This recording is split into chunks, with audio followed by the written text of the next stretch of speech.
So one thing I see a lot of in couples counseling is this tit for tat, right and wrong.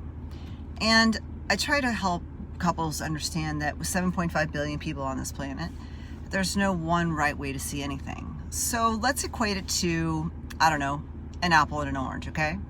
So a couple sees each other, or they meet for the first time, and Mr. Orange grew up in orange trees, drove an orange bus, ate oranges, just loves oranges, read from orange books. His parents were oranges, okay? He drank orange juice. And we have Apple over here who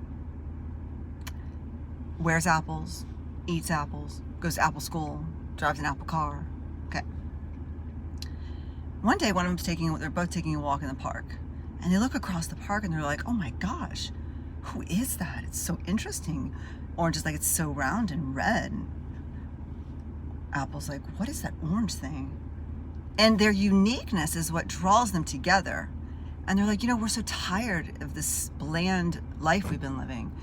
And you bring so much excitement and difference of opinion to the relationship, and we're just so living on cloud nine.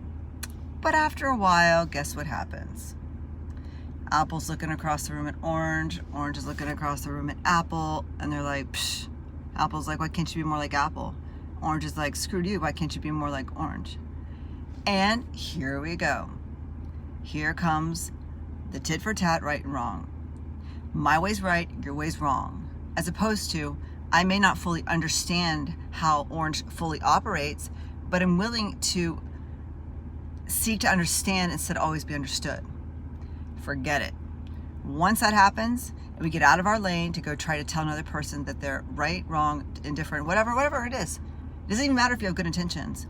The second you go to impose your truth or tell another person what they should think, say, or do, forget it. You're going to be met with resistance all the time because it's not honoring to our spirit or to someone else. It's best to just keep your mouth closed. Just shut up. Just keep your mouth closed. But nope. We feel the need to speak on everything. I like this acronym. Before I speak, let me play this acronym through my mind. I'm going to think. And that acronym stands for, is what I'm going to say going to be thoughtful? H stands for helpful. I stands for inspiring. N stands for necessary. And K stands for kind. And if you can't hit all of those, don't talk. How's that? You're like, wait a second. I think it's necessary. Yeah, well, I know you think it's necessary, but maybe you're the only one that thinks it's necessary. So in a gentler way, the message I'm trying to convey is that there's a whole smorgasbord of vegetables and fruits and different opinions and ways and methods that are right to each of us because we're each unique. So try, especially in relationships, to understand that the very uniqueness is what brought you guys together, and that conditioning or programming can seep back in very quickly when we don't understand something. But try to kind of take a magnifying glass and try to examine, be more of an explorer in working with your partner, trying to understand where they're coming from. Okay? Thanks.